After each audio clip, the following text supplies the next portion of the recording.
कहना चाहते हैं, हनीमैन के कहने का मतलब क्या है और हम प्रैक्टिस क्या कर रहे हैं, उनके बीच का डिफरेंस कितना है और हमें क्यों रिजल्ट नहीं मिल रहा है, इन सब प्रश्नों के जवाब हमें मिलते हैं ऑर्गेनन की सीरीज में। इसी सीरीज में एक कदम आगे बढ़ते हुए हम जा रहे हैं एपोरिज्म नंबर 149 की तरफ कि हनीमैन साहब हमें 149 के अंदर क्या कहना चाहते हैं। तो हमें हनीमैन ने 148 के अंदर क्या कहा कि होम्योपैथिक दवाइयां किस तरीके से असर करती हैं, किस तरीके से क्योर होता है और कैसा क्योर, कैसा भाई, rapid, gentle and permanent cure हमें कैसे मिलता है, दवाई देने के बाद इफेक्ट कैसे होती है। एपोरिज्म नंबर 146 147 के अंदर हमने देखा कि दवाई हमारी सिमिलिमम ही होनी चाहिए, वैसे ही इंडिकेशन लेने हैं जो प्रूविंग के दौरान आए हैं, वैसी ही दवाइयां यूज करनी है कि जो प्रूव हो चुकी हैं। सिर्फ हाइपोथेटिकली बेस के ऊपर या सिर्फ सोचे हुए कुछ थियोरिटिकल से बनाए हुए इंडिकेशन या तो उसी तरीके से कोई दवाइयां प्रिस्क्राइब करने को हनीमैन हमें बिगिनर्स को तो मना ही कर रहे हैं, जो मास्टर हैं उनकी बात कुछ और हो सकती है। सो हर व्याख्यान की शुरुआत हम किसी अच्छे से श्लोक के साथ करते हैं। तो फिर एक बार हम जाते हैं कबीर साहब की शरण में। धीरे धीरे रे मना धीरे सब कुछ होए, माली सींचे 100 गड़ा रुत आए फल होए। अर्थात मन में धीरज रखने से सब कुछ होता है। अगर कोई माली किसी पेड़ को 100 गड़े पानी से सींचने लगे तब भी उसमें फल ऋतु आने पे ही लगेंगे ना। तो इस चीज का हमें अपने जीवन में कब अप्लाई करना है इस चीज को, तो पहली धीरज हमें रखनी है सीखने में। सबसे ज्यादा अभी क्या है कि लोगों के पास, बच्चों के पास ऑप्शन बहुत ज्यादा हैं, बहुत ज्यादा सिखाने वाले बढ़ गए हैं। सो तुरंत एक लेक्चर एक का देखा, दूसरा व्याख्यान दूसरे का सुना, तीसरा तीसरे के पास गए, चौथे के पास गए, घूमते रहते हैं घूमते रहते हैं घूमते। नहीं, हमें सीखने में भी धीरज रखनी है। पहले हमें उस चीज के बारे में संपूर्ण ज्ञान ले लेना है, उसके बाद हमें डिसाइड करना है कि हमारे लिए कौन सा वे या कौन सा अप्रोच ठीक है। हर रोज एक एक या दो दो या तीन तीन व्याख्यान ही हम आपको देखने को करें। किसी को भी हमने नहीं कहा है कि एक दिन में सारे व्याख्यान देख डालो, नहीं, धीरे धीरे धीरे धीरे, क्योंकि उसको पचाना है। हमें सिर्फ इंफॉर्मेशन गैदर नहीं करना है, व्याख्यान के अंदर जो फिलोसॉफिकल बातें कही गई हैं, जो जीवन की कला सिखाई गई है, जो प्रैक्टिस का मर्म दिया गया है, उसको जीवन के अंदर उतारना है पचा के। हम एक दिन में 100 लड्डू खा जाएंगे तो क्या मोटे हो जाएंगे? नहीं होंगे ना, वो पचेगा नहीं। खाना खाना है, उसको पचाना है, उसकी प्रक्रिया होगी और वो हमारे खून के अंदर जाएगा, तब जाके वो हमें इफेक्ट करेगा। तो उसी तरीके से हमें व्याख्यान देखने हैं, उसके ऊपर चिंतन करना है, मनन करना है और उसका प्रैक्टिकल एप्लीकेशन करना है। एक दिन में 3 से ज्यादा व्याख्यान देखने ही नहीं होते। हम तो एक एक की बात कर रहे थे और एक एक व्याख्यान ही ले रहे हैं। तो सीखने में भी धीरज रखनी है, क्योंकि हमें तब, जैसे ही हम सीखेंगे ना, हमें अपने अंदर ईगो डेवलप होने लगेगा। जैसे ही हम कुछ ना कुछ इंफॉर्मेशन हमारे अंदर आएगी तो हमें ईगो डेवलप होने लगेगा। ये तो मुझे मालूम है, ये तो मुझे पता है, ये तो उस बुक में पढ़ा था, ये तो ऐसे हुआ था, ये तो वही बातें बता रहे हैं जो हमें सब कुछ मालूम है। हमारा धीरज टूट जाएगा, हम वहां से डिसकंटिन्यू हो जाएंगे और सीखने की प्रक्रिया पूरी हो जाएगी।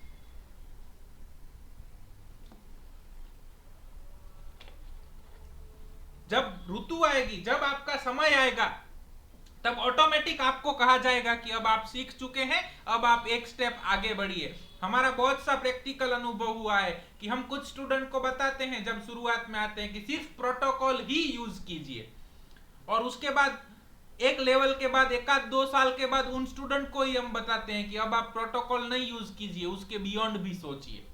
तो आपका जब समय आएगा वैसे ही आपको धीरे धीरे आप सीखते जाएंगे ना। हनीमैन ने एक के बाद एक एपोरिज्म्स दिए हैं, तुरंत सब कुछ नहीं दे दिया है। दूसरी धीरज हमें कब रखनी है? दूसरी धीरज हमें रखनी है जब पेशेंट के अंदर हमने दवाई दी है, तब जब हम प्रैक्टिस का बिगिनिंग करते हैं सीखने के बाद, और हमें ऐसा लगता है कि जैसे ही दवाई दें सटाक से दवाई गई, फटाक से रिजल्ट बाहर आया। मालूम होता है, लेकिन ऐसा नहीं होता है। हमें हनीमैन के ऊपर, हमारे सिद्धांतों के ऊपर और हमारे खुद के ऊपर विश्वास रख के धीरज रखनी है। हम क्या करते हैं, फटाक से पोटेंसी बढ़ाने लगते हैं, फटाक से रिपीटेशन बढ़ाने लगते हैं, झटाक से मेडिसिन चेंज कर देते हैं। हमारे अंदर धीरज नहीं होती है। बहुत सारी दवाइयां दे देने से या तो सब पोटेंसी दे देने से रिजल्ट नहीं आएगा। रिजल्ट कैसे आएगा वो हनीमैन हमें अब आज बता रहे हैं। हम कई कई लड़कों में बोलते हैं सर आप हमें प्रिस्क्राइब कीजिए, हम उनको प्रिस्क्राइब करते हैं तो बोलेंगे सर ये दवाई तो हमने सब पोटेंसी में ले ली है। अरे सब पोटेंसी में ले लेने से कुछ नहीं होता है। क्योर की प्रोसेस वैसे ही होगी जैसे होनी है। हमें धीरज रखनी है। पेशेंट हमारे पास आके बोलेगा सर फर्क नहीं है, फर्क नहीं है, फर्क नहीं है, तो हम इम्पेशेंट होंगे और तुरंत उसको दवाई चेंज कर देंगे या पोटेंसी बढ़ा देंगे। हर बार पोटेंसी बढ़ाने से या दवाइयां चेंज कर देने से रिजल्ट नहीं आएगा। रिजल्ट आएगा धीरज धरने से, सिद्धांतों के ऊपर विश्वास रखने से, हनीमैन के प्रति समर्पण रखने से। सो दूसरी धीरज हमें प्रैक्टिस में रखनी है कि जब हमारे पास पेशेंट आए और उसको हम दवाई दें तो फिर क्योर आने में टाइम लगता है, उस टाइम में हमें धीरज धरनी है, इंपेशेंट नहीं हो जाना है। तीसरी धीरज हमें रखनी है पैसा कमाने में। हमें ऐसा लगता है कि अब हम 2 साल 3 साल सीख के आए हैं, 4 साल का BHMS का कोर्स कंप्लीट करके आए हैं, अब तो हमने बहुत कुछ अर्जित कर लिया। हमें जब भी ऐसे लगने लगे ना गाना कि हमने बहुत कुछ अर्जित कर लिया है, तब हमारे अंदर आई बढ़ेगा, ईगो बढ़ेगा। वो चाहे सीखने की प्रोसेस हो, चाहे पेशेंट को ट्रीट करने की प्रोसेस हो, चाहे पैसे कमाने की प्रोसेस हो, आई बढ़ेगा, हम ऊंधे मुंह गिरेंगे। तो तीसरा धीरज हमें रखना है पैसे कमाने में। हमें लगता है कि हम तो डॉक्टर हो गए, हम तो इतना सीख के आए हैं, तो कुछ तो हमें बेसिक मिलना चाहिए, कुछ हमारी डिग्निटी होनी चाहिए, उससे कम हमें नहीं मिलना चाहिए। सो हम जो भी पेशेंट आता है उसको पटाक करके चार्ज करने लगते हैं। ऐसा नहीं करना है, धीरज रखना है। हमें पैसे बढ़ाने से ज्यादा पेशेंट बढ़ाने हैं और पेशेंट बढ़ाने से भी ज्यादा क्योर पेशेंट बढ़ाने हैं। क्लियर हो रहा है? आवाज पहुंच रही है? तो हमें पैसे बढ़ाने से ज्यादा पेशेंट बढ़ाने हैं और पेशेंट बढ़ाने से ज्यादा क्योर्ड पेशेंट बढ़ाने हैं। तो जब हमारे क्योर्ड पेशेंट बढ़ते जाएंगे वैसे धीरे धीरे धीरे धीरे धीरे हमारी ओपीडी बढ़ती जाएगी, हमारी नामना बढ़ती जाएगी और जैसे पेशेंट बढ़ेंगे वैसे आपका इनकम भी बढ़ेगा। सो हमें पहले दिन से वो क्या बोलते हैं जिसका कैलकुलेशन, हम उसको गुजराती में गणित बोलते हैं ना, हिंदी में क्या कहा जाता है उसको, गणित ही कहते हैं ना शायद। सो जितना गणित आपका कमजोर होगा ना उतना आप अच्छा प्रैक्टिस कर पाएंगे, उतने आपके रिलेशन भी बहुत अच्छे होंगे। जो ज्यादा कैलकुलेटिव आदमी होता है या तो जिसका गणित पावरफुल होता है ना, पहले दिन से हम गणित करते हैं, हर रोज 5 पेशेंट आने चाहिए, एक पेशेंट के इतने, तो 5 पेशेंट के इतने, महीने में इतने, साल में इतने, साल के बाद हम इतना परसेंटेज बढ़ाएंगे, इतना इतना खर्चा करेंगे तो अपनों को इतना फायदा होगा। कैलकुलेशन नहीं रखना है, ऊपर वाले के कैलकुलेशन के साथ सब कुछ बिगड़ जाता है, हमारा कैलकुलेशन वहां नहीं चलता है। हमारा क्या गोल होना चाहिए? What is the mission of physician? Yes, aphorism number 1, the physician's high and only mission is restore the sick to health to cure as it is termed. दूसरी सब गणित, उसके आगे फेल है। सो धीरज हमें वहां पे भी रखनी है। सो अगर हम धीरज रखेंगे तो ऋतु आने पे हमें फल मिलेंगे। अगर हम सीखने में धीरज रखेंगे तो उसका समय, ऋतु यानी कि समय, उसका समय आने पे हम सीख जाएंगे। अगर हम पेशेंट को ट्रीट करने में धीरज रखेंगे तो उसका समय आने पे हम क्योर को हासिल कर पाएंगे। अगर हम पैसा कमाने में धीरज रखेंगे तो उसका समय आने पे हमें पैसा भी मिलेगा। आप फिर एक पेशेंट से पहले ही वसूलने लगेंगे, उसका मतलब कि अगर 100 घड़े पानी से सींचने लगेंगे तब भी आपको जो मिलने वाला है वो अपने समय के ऊपर ही मिलेगा। क्लियर? इस दोहे के अंदर किसी को कुछ न समझ आया हो तो पूछे, फिर हम आगे धीरज की बात देखेंगे कि क्योर करने में हमें कितनी धीरज रखनी है, रिजल्ट हमें कैसे मिलेंगे, कब मिलेंगे, कितने महीने का कोर्स करना पड़ेगा, गारंटी से मिट जाएगा कि नहीं मिटेगा।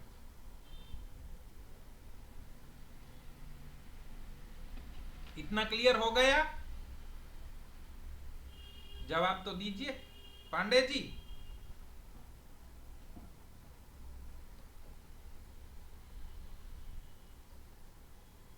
आपका समय आया तो फल लग गए ना।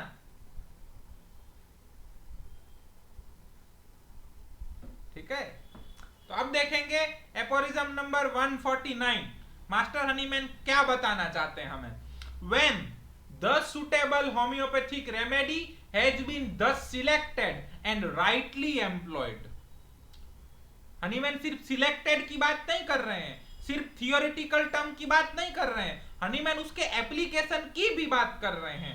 सो जब आपने लॉ ऑफ सिमिलिया के बेस के ऊपर जितनी भी दवाइयां प्रूव हुई हैं और जो भी इंडिकेशन प्रूव्ड हैं, उन इंडिकेशन के बेस के ऊपर आपने टोटालिटी बनाया, टोटालिटी बना के आपने दवाई मैच की कि ये दवाई सिमिलिमम है, और उस दवाई को सिलेक्ट करके मैच करने के बाद आपने पेशेंट को दिया with suitable potency and suitable repetition. ठीक है, सो राइटली एम्प्लॉयड। हनीमैन यहाँ पे हमें बात कर रहे हैं एम्प्लॉयमेंट की, हनीमैन बात कर रहे हैं प्रैक्टिकल एप्लीकेशन की। हनीमैन वो व्यक्ति हैं जिन्होंने पूरी जिंदगी फील्ड के अंदर गुजारी है। वो हमारे जैसे ऐसी चैम्बर में बैठ के कुछ थियरियां नहीं दी है उन्होंने, मालूम चल रहा है, उन्होंने जो भी दिया है वो डंके की चोट के ऊपर करके बताया है।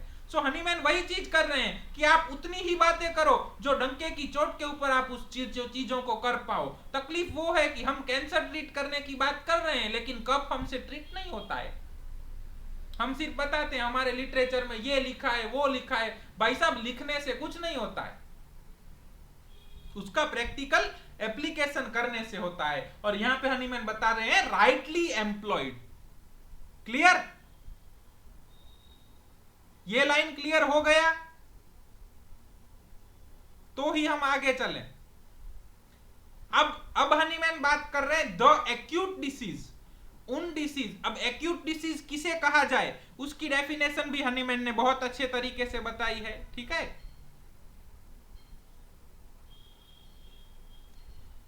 In the acute disease we wish to cure even through it be of a grave character. Acute disease चाहे कितना भी ग्रेव कैरेक्टर का हो, मालूम चल रहा है। सो एक्यूट डिसीज का डेफिनेशन क्या है अकॉर्डिंग टू हनीमैन? कौन से डिसीज एक्यूट कहे जाते हैं?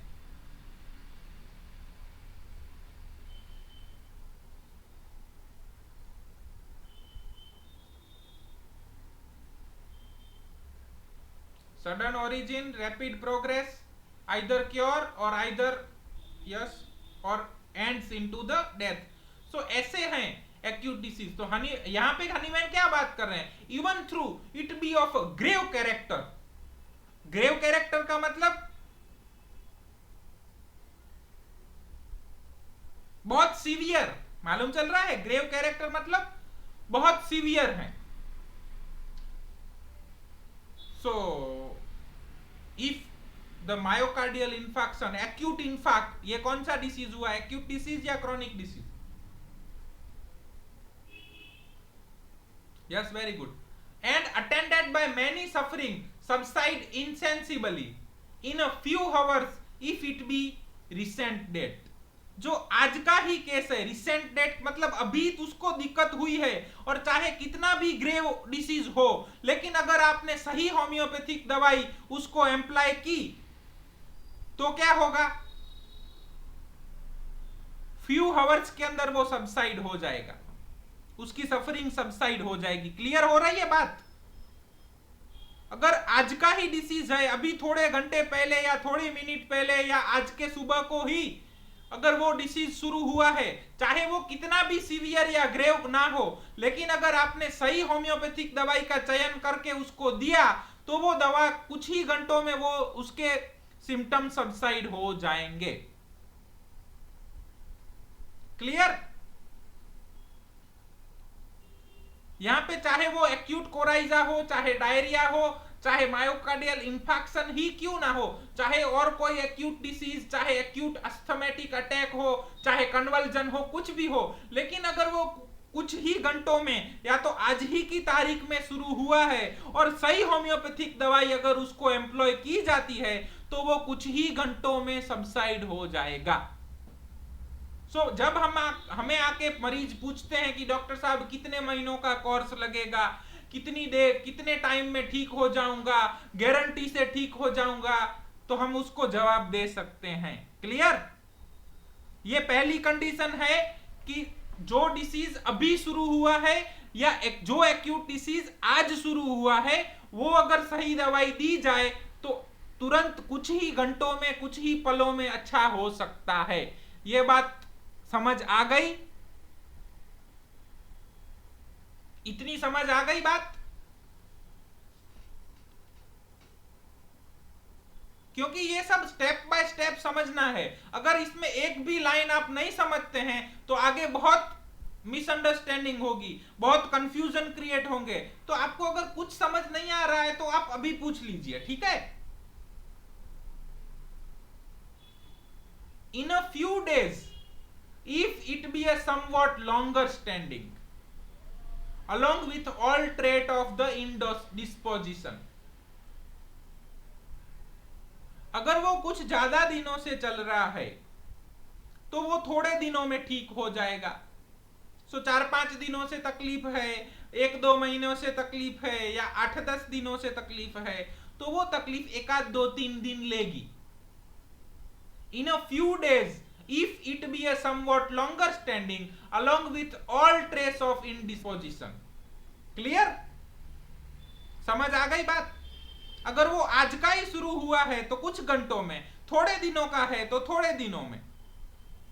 क्लियर? एंड नथिंग और almost nothing more of the artificial medicinal disease is perceived. अगर कोई आर्टिफिशियल डिसीज नहीं है तो की बात है। हाँ,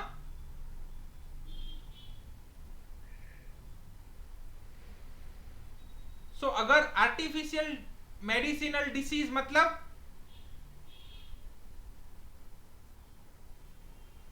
आर्टिफिशियल मेडिसिनल डिसीज मतलब आप जो दवाई देते हैं वो, सो आपने जैसे ही दवाई दिया, वो दवाई हमने एपोरिज्म 148 के अंदर देखा कि अंदर जाके आर्टिफिशियल डिसीज पैदा करेगा। सो जैसे ही आपने दवाई, आपका परसीव हुआ, आपको मतलब मिला कि टोटालिटी के मुताबिक ये दवाई है, टोटालिटी के मुताबिक ये दवाई है, वो दवाई आपने परसीव कर लिया और राइटली एम्प्लॉय किया, तो वो अगर एक्यूट डिसीज है तो आज ही शुरू हुआ है, चाहे कितना भी सीवियर हो, तो थोड़े टाइम में अच्छा हो जाएगा। अगर वो कुछ दिनों से चल रहा है तो थोड़े दिनों में अच्छा हो जाएगा। Clear? These occurs by rapid imperceptible transition, nothing but restore the health and recovery. Clear हुआ? इसके अगर आपने जैसे ही दवाई दिया तो क्या होगा? क्योर होगा। कैसे? रैपिड। और वो क्योर कैसे होगा? हेल्थ रिस्टोर होके क्योर होगा। ये बात थी एक्यूट डिसीजेस की, ठीक है? अब हम बात करेंगे क्रॉनिक डिसीज की। हनीमैन ने कहीं पे भी हमें फिक्स टाइम पीरियड नहीं दिया है कि 1 घंटे में हो जाएगा, 2 दिन में हो जाएगा, 3 महीने का कोर्स करना पड़ेगा, 2 साल का कोर्स करना पड़ेगा। सो होम्योपैथी में हम निश्चित टाइम पीरियड नहीं दे सकते। अगर आज का ही शुरू हुआ दवाई है और अच्छा फिजिशियन है जो राइट रेमेडी एम्प्लॉय कर रहा है तो कुछ घंटों में अच्छा हो जाएगा। कुछ दिनों की तकलीफ है तो थोड़े दिनों में अच्छी हो जाएगी, अगर वो एक्यूट है तो। Clear?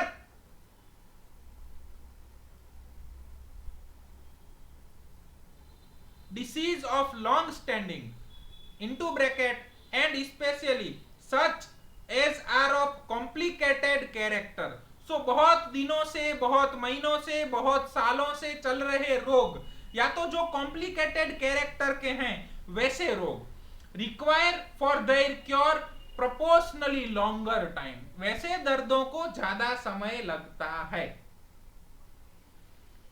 Clear? More specially do the chronic medical dyscrasia so often produced by allopathic bungling along with the natural disease left uncured by it require a much longer time for their recovery.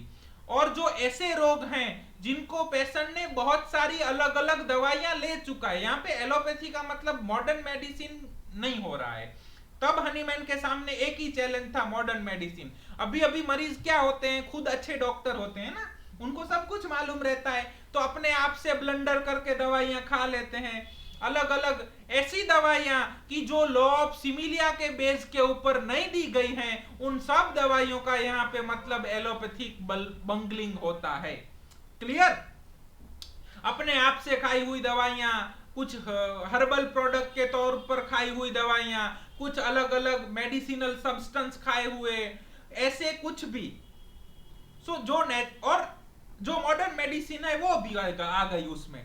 जो दवाइयां law of similia के base के ऊपर नहीं दी गई हैं, उन सब दवाइयों का मतलब यहां पे होता है एलोपैथिक बंगलिंग। क्लियर? बात समझ आ गई?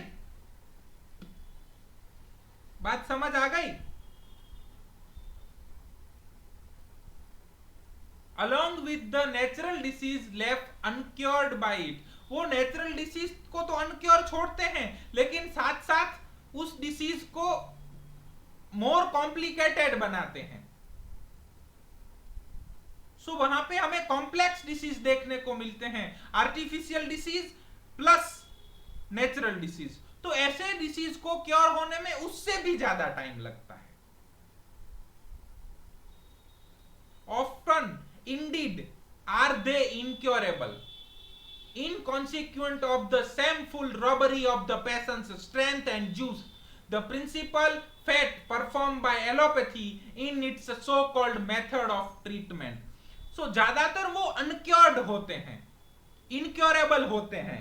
ज्यादातर ऐसे डिसीज जहां पे पेशेंट बहुत सारी सप्रेसिव ट्रीटमेंट लेके आया है, चाहे वो नेचुरल सप्रेशन हो, हार्मोनल सप्रेशन हो, मेडिसिनल सप्रेशन हो या सर्जिकल सप्रेशन हो। यहाँ पे हनीमैन कहते हैं in it's so called method of treatment, जिनको वो ट्रीटमेंट कहते हैं, चाहे वो लिंचिंग हो, चाहे वो क्या बोलते हैं उसको, परगेटिव्स का यूज हो, चाहे उसका खून निकाल देना हो, चाहे वो पार्ट निकाल देना हो, जिसको वो मेथड ऑफ ट्रीटमेंट बोलते हैं। हनीमैन उसको बहुत हाईली कंडेम करते हैं कि वो पेशेंट की स्ट्रेंथ और उसकी जूस, यहाँ पे दोनों बात है, health as well wealth, patient की फाइनेंशियल स्ट्रेंथ और फाइनेंशियल जूस भी निकल जाता है, और उसकी हेल्थ की स्ट्रेंथ और जो नेचुरल जूसेस हैं, जो वाइटल फ्लूइड्स हैं, उनका भी लॉस हो जाता है, जिसको हनीमैन सैमफुल रॉबरी बोलते हैं। सो अगर लॉ ऑफ सिमिलिया को यूज किए बिना हम कोई भी ऐसी वैसी मेथड से ट्रीटमेंट करते हैं और जिससे पेशेंट के जूस निकल जाते हैं, उसकी स्ट्रेंथ भी निकल जाती है, और पेशेंट का नेचुरल डिसीज तो रहता ही है, उसके साथ आर्टिफिशियल डिसीज भी साथ हो जाता है, तो उसको हनीमैन रॉबरी समझते हैं। रॉबरी का मतलब वो लूट है, आप पेशेंट की strength as well as juice की लूट कर रहे हैं, और इस तरीके से पैदा हुए डिसीज ज्यादातर इनक्योरेबल पाए जाते हैं। हम उन डिसीज को सिर्फ मैनेज कर सकते हैं, क्योर नहीं कर सकते। क्लियर? सो जब मरीज हमें पूछते हैं, वो 2 3 4 5 सर्जरियां लेके आते हैं, वो अलग अलग शरीर के अंदर ऐसी प्रोसीजर करवा के आते हैं जिसमें वाइटल फ्लूइड लॉस हुआ हो, पेशेंट की स्ट्रेंथ लॉस हो गई हो, और उसके बाद कुछ सिम्टम लेके आते हैं और बोलते हैं कि साहब कितने महीनों का कोर्स करना पड़ेगा। तो हनीमैन हमें एपोरिज्म 149 के अंदर बताते हैं कि उनको क्या जवाब देना है। अभी के एरा के अंदर ज्यादातर हमारे पास मैनेजेबल केसेस होते हैं, जिनको हमें मैनेज करना होता है, रादर क्योरेबल केसेस। और नेचर्स लॉ ऑफ क्योर है, हम उसको क्या बोलते हैं, हेरिंग्स लॉ ऑफ क्योर है। तो हेरिंग्स लॉ ऑफ क्योर उन्हीं केसेस के अंदर देखने को मिलता है जो क्योरेबल केसेस हैं। इनक्योरेबल केसेस के अंदर हमें हेरिंग्स लॉ ऑफ क्योर देखने को नहीं मिलता है। सो पेशेंट बहुत सारे सप्रेशन करके आए हुए हैं, सर्जिकल ट्रीटमेंट या ऐसे मेथड्स हो चुके हैं, या बहुत सारे सप्रेशन हैं, या तो उसके साथ आर्टिफिशियल डिसीज भी पैदा हो चुके हैं, और उन पेशेंट को हम ट्रीट करते हैं, तब वहां हमें अगर हेरिंग्स लॉ ऑफ क्योर देखने को नहीं मिलता है, तो हमें समझ जाना चाहिए कि ये सब केसेस ऐसे हैं जो इनक्योरेबल हैं, हमें सिर्फ और सिर्फ इनको मैनेज करना है। क्लियर हो रहा है? सो हनीमैन हमें कह रहे हैं कि पेशेंट को फिक्स टाइम मत दो, अलग अलग पेशेंट है जिसका अलग अलग ट्रीटमेंट और मेथड ऑफ ट्रीटमेंट लेके आया है, सप्रेशन करके आया है, चाहे सर्जिकल सप्रेशन हो या मेडिसिनल या हार्मोनल सप्रेशन हो, कुछ भी हो, उन सब के बाद पेशेंट आया है, उसकी हिस्ट्री अलग अलग है, तो उसका रिकवरी का टाइम भी अलग अलग रहेगा और वो ज्यादा रहेगा। सो लोग कहते हैं ना कि होम्योपैथी धीरे धीरे असर करती है या होम्योपैथी में ज्यादा टाइम लगता है, वो इसलिए लगता है कि वो मरीज सब कुछ खा पी कर आखिर में होम्योपैथी के पास आते हैं। अगर आप एक्यूट डिसीज में होम्योपैथी के पास आते हैं तो कुछ घंटों में ही रिजल्ट मिलता है, कुछ दिनों के डिसीज में आते हैं तो थोड़े दिनों में रिजल्ट मिलेगा। अगर क्रॉनिक डिसीज में आते हैं जो ज्यादा सालों की या बहुत सालों की बीमारी है तो उसके अंदर कुछ महीने लग सकते हैं, लेकिन बहुत सारे सप्रेशन करने के बाद, आर्टिफिशियल बंगलिंग करने के बाद अगर आते हैं तो वो डिसीज अनक्योर्ड होते हैं और उसमें बहुत टाइम लग सकता है। इवन हम सिर्फ उसको मैनेज कर सकते हैं, क्योर नहीं कर सकते। क्लियर? इसके अंदर एपोरिज्म 149 के अंदर कुछ ना समझ आया हो तो पूछिए। सो हमें कभी भी पेशेंट को फिक्स टाइम पीरियड नहीं दे देना है, हमें कहना है हम ट्रीट कर रहे हैं, अगर हनीमैन के ऊपर, ईश्वर के ऊपर विश्वास है और श्रद्धा है तो ट्रीटमेंट शुरू रखें। आपको जैसे हो, आप जिस कंडीशन में हो उस कंडीशन से अच्छी कंडीशन की ओर हम आपको ले जाने का प्रयत्न करेंगे। आपका वाइटल फोर्स स्ट्रांग होगा तो क्योर मिल सकता है, नहीं तो हमें इसको मैनेज करना पड़ता है। सो लोग कहते हैं डॉक्टर साहब कैंसर क्योरेबल है क्या, डायबिटीज क्योरेबल है क्या, हाइपरटेंशन क्योरेबल है क्या? उन सब चीजों का यही जवाब है कि कुछ पेशेंट के अंदर, कुछ मास्टर्स को उसमें रिजल्ट मिले हैं, बाकी हमें उसको मैनेज करना होता है। जितना सप्रेशन ज्यादा उतना क्योर के चांसेस कम। क्लियर? एपोरिज्म 149 के अंदर किसी को कुछ न समझ आया हो तो कहिए। यहाँ पे एलोपैथी का मतलब सिर्फ एलोपैथी नहीं है। अगर आपने कई सारे पेशेंटों को छोटी छोटी तकलीफों के अंदर या क्रॉनिक डिसीज के अंदर अनहोम्योपैथिक वे यानी कि लॉ ऑफ सिमिलिया के बिना ऐसे ही ब्लंडर मार के भले ही होम्योपैथिक दवाइयां दी हों तो भी उसके अंदर इनक्योरेबल डिसीज पैदा होने की संभावना है। सो यहाँ पे एलोपैथी का मतलब कुछ दवाइयों से नहीं होता है, एलोपैथी का मतलब उससे होता है जहां पे आप लॉ ऑफ सिमिलिया को यूज किए बिना दवाइयों का प्रयोग करते हैं, चाहे वो दवाइयां कोई भी हो, होम्योपैथिक हो, चाहे एलोपैथिक हो, चाहे कुछ भी हो। सो हनीमैन उस चीज को हमें मना कर रहे हैं कि लॉ ऑफ सिमिलिया के बिना दवाई मत दीजिए, मत दीजिए, मत दीजिए।